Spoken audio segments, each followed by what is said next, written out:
Welcome back to another video. आज की video में मैं बताऊंगा कि कौन से stocks which can outperform in 2024 and 2025 और 2025 एंड 2026। सॉरी गाइस, मैंने 3 पार्ट्स ऑलरेडी बनाए हैं इसके ऊपर। मैं उसका लिंक डिस्क्रिप्शन में दे दूंगा, अब वो भी चेकआउट कर सकते हो। काफ़ी एक हफ्ता पहले बनाए थे वो। Stocks have perform pretty well from that, आप देख सकते हो जाकर। तो ये मेरा 4th पार्ट होगा और इसमें भी मैं आपको 3 स्टॉक्स दूंगा। फर्स्ट स्टॉक है बालकृष्ण इंडस्ट्रीज। बालकृष्ण इंडस्ट्रीज एक टायर कंपनी है, टायर बनाती है वो। अब ऑयल प्राइसेस कम है तो टायर स्टॉक बेनिफिशियरी होते हैं। Oil stocks continue to be lower ही होगा, ये साल में काफ़ी नीचे ही रहेंगे ऑयल प्राइसेस।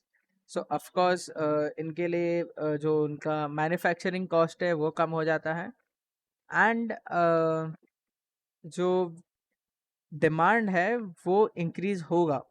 और ऑटो कंपनीज के आप रिजल्ट्स ही देख सकते हो, काफ़ी अच्छे आए हैं। तो अगर गाड़ी ट्रक्स और बाइक्स बिक रहे अच्छे खासे, तो ऑफ कोर्स ये कंपनी अच्छा खासा परफॉर्म करेंगी। अब चार्ट्स पर जाते हैं। मैं बेसिकली चार्ट्स के एनालिस्ट हूँ। चार्ट्स सब चीज़ दिखा सकते हैं आपको, कंपनी की बैलेंस शीट देखने की भी ज़रूरत नहीं होती है। आप आओ, अगर आप चार्ट्स पढ़ सकते हो तो आप ये देख भी सकते हो कि क्या करने वाली है कंपनी। अगर आप देखोगे तो ये एक काफ़ी टाइट रेंज में था काफ़ी टाइम से, ये कांस्टेंट एक रेंज में था। अब क्या हुआ कि एक दिन ये ब्रेकडाउन आया। अब ये फेक ब्रेकडाउन निकला, ये इसने फटाक से रिकवर भी कर लिया, ऐसा गया और ये ब्रेकआउट करके अब ये रिटेस्ट कर रहा है। अब जब ये रिटेस्ट कर रहा है तो ये एक बाइंग अपॉर्चुनिटी भी क्रिएट कर रहा है हमारे लिए। तो इसे करंट मार्केट प्राइस पर आप इन्वेस्ट कर सकते हो after consulting your financial adviser. ये डिस्क्लेमर है, I am not any kind of SEBI registered analyst. ये सिर्फ मेरा व्यू है।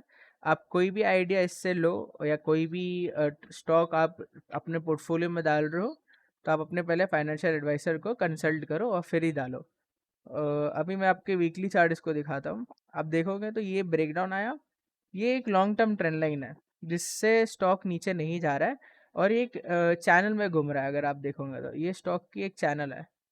तो अगर मैं उसके हिसाब से टारगेट देखूं, लॉन्ग टर्म के हिसाब से, एक साल के हिसाब से, तो 3600 के टारगेट निकल के आते हैं। तो काफ़ी अच्छे रिटर्न्स दे सकता है, 40% के आसपास के। तो आप इसको वॉच लिस्ट में रखो, ये स्टॉक को आप अपने पोर्टफोलियो में भी ऐड कर सकते हो, लेकिन कंसल्ट कर लेना अपने फाइनेंशियल एडवाइसर को। और ये जब ऐसी कोई चैनल बनती ना कोई भी चार्ट्स पर, और उसके बाद एक फेक ब्रेकडाउन आता है और उसके बाद स्टॉक बहुत जल्दी से रिकवर कर जाता है, तो वो एक हिंट होता है कि मार्केट, मतलब वो इंस्ट्रूमेंट बॉटमिंग आउट हो रहा है या टॉप आउट प्रोसेस है। आप उल्टी चीज़ आप देखोगे तो वो बीएससी में है। अगर आप देखो बीएससी में ये ट्रेंड, ये जो लाइन आ रही है ये काफ़ी इंपॉर्टेंट है बीएससी के लिए। अब एक इसमें क्या हुआ, एक फेक मूव आया उस दिन, इसके ऊपर निकला। अब देखो इधर रिटेलर्स ने खरीदा। अब जब रिटेलर्स ने खरीदा, एज सून एज रिटेलर्स ने खरीदा, they have sold from the tops and now उनको एग्जिट मिल गया है और retailers are trying to buy the stock. तो ये, तो बीएससी को थोड़ा टाइम अवॉइड करना मेरे हिसाब से, ये एक ऐसे एक्स्ट्रा टिप है। वापस से आ जाते वीडियो के टॉपिक पर। सेकंड स्टॉक है एनएमडीसी। एनएमडीसी आप देख रहे हो कि ये भी एक काफ़ी टाइम से कंसोलिडेशन चैनल में है, ये कंसोलिडेट ही कर रहा है। आप देखोगे तो ये कंसोलिडेट कंसोलिडेट कंसोलिडेट ही कर रहा है। तो मेरा मानना ये है कि as soon as the stock आज ब्रेकआउट आया है वैसे, सो लेट्स सी ये ब्रेकआउट सस्टेन करेगा कि नहीं, लेकिन कंपनी इज़ गुड। 200 रुपये से 250 रुपीज़ से स्प्लिट भी होके आई है।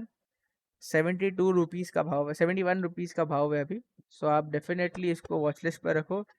गवर्नमेंट कंपनी है, मेटल स्टॉक्स है, metal stocks will out perform because जब जब डॉलर नीचे रहेगा तो मेटल स्टॉक्स के लिए अच्छा होता है। अब जैसे कि डॉलर ही 100 के नीचे चल रहा है और मेरे हिसाब से थोड़ा टाइम चलेगा अभी डॉलर 100 के नीचे, तो आप ये स्टॉक में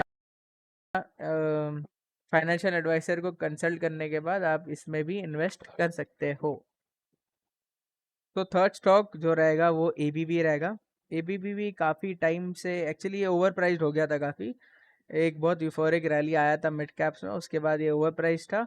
अब काफ़ी टाइम से ये लेवल के नीचे कंसोलिडेट कर रहा, आप देखोगे तो ब्रेकआउट आया, फिर रीटेस्ट आया और ऊपर जा रहा है। तो इतने कंसोलिडेशन के बाद अगर कोई स्टॉक चलता है, इसका मतलब है वो बॉटम आउट हो गया है। अब ये देख रहे हो वॉल्यूम का काफ़ी कॉन्ट्रैक्शन है, एक दिन बड़ा स्पाइक वॉल्यूम में आ सकता है, तो आप इसको अपनी वॉच लिस्ट में रखो। As soon as it closes above 6100, ये स्टॉक में एक अलग टाइप ऑफ बुल रैली चालू हो जाएगा, because this is the level which is very crucial for the stock, and above this level I think the stock will move up till 7000 first, and then it can even move up till 8000 and 8000 plus levels. So keep the stock on your watch list, and you can also invest in this company. It